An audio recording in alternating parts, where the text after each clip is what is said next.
Bonjour à toi, jolie âme. Comment vas-tu? J'espère que tu vas bien et que tu as passé une excellente journée. Aujourd'hui, je te raconte un nouveau conte de sagesse pour grandir et pour s'épanouir. Ce conte s'intitule « Chance ou malchance ?» Est-ce que tu es prêt? Alors, c'est parti, on y va. Dans un village, un homme très pauvre possédait un cheval d'une rare beauté. Il était si magnifique que tous les riches marchands et puissants seigneurs de passage se proposaient de le lui acheter dès qu'ils l'apercevaient. Mais le vieil homme refusait toujours. « Cet animal est pour moi comme un ami, disait-il. Vendriez-vous un ami ? » Mais un beau matin, le vieillard découvrit que son cheval avait disparu. Les villageois, goguenards, lui dirent tous : « On te l'avait bien dit, tu n'avais qu'à le vendre quand on te le proposait. Maintenant, on te l'a volé. Quelle malchance !» À toutes ces lamentations et railleries, le vieil homme apportait invariablement la même réponse. « Chance ou malchance, qui peut le dire ?» Les moqueries reprenaient alors de plus belle. Mais 15 jours plus tard, le cheval revint avec une horde de chevaux sauvages.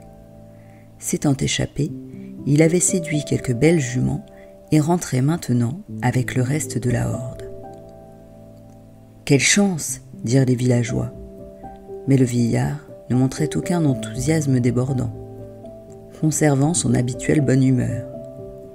Chance ou malchance, qui peut le dire? Ses voisins ne pouvaient s'empêcher d'y voir ici une ingratitude devant la bonne fortune apportée par les dieux. Le vieil homme et son fils voulurent dresser les chevaux pour les vendre ensuite aux riches du royaume. Mais quelques semaines plus tard, le fils chuta d'un hongre et se brisa la jambe.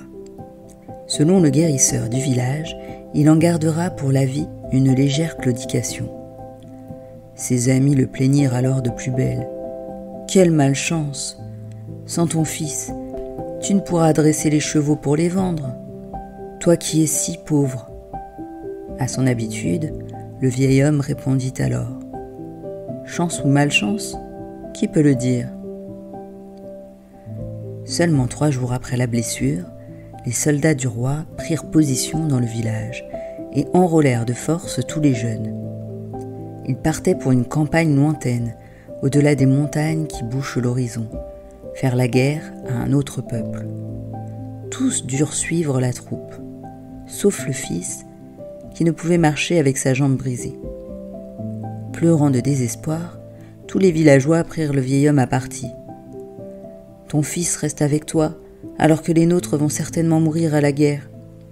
On peut dire que la chance te sourit à toi qui gardes ton fils unique. » Et vous savez ce que le vieillard a répondu ? Chance ou malchance ? Ce joli conte chinois nous montre l'importance d'accepter les choses telles qu'elles sont et de lâcher prise. On ne peut pas tout contrôler dans la vie. Les événements arrivent, tout simplement. Parfois pour le mieux, et parfois, qui sait. Ce qui nous arrive dans la vie est en général la meilleure chose pour nous. Alors, profitons juste de l'instant et du moment. Savourons les petits plaisirs de la vie et laissons de côté les petites contrariétés. Chaque expérience rencontrée peut te permettre d'avancer, d'apprendre et de grandir. Tout a son importance. J'espère que ce joli conte t'a plu. Je te souhaite une bonne nuit et je te retrouve bientôt pour de nouvelles aventures.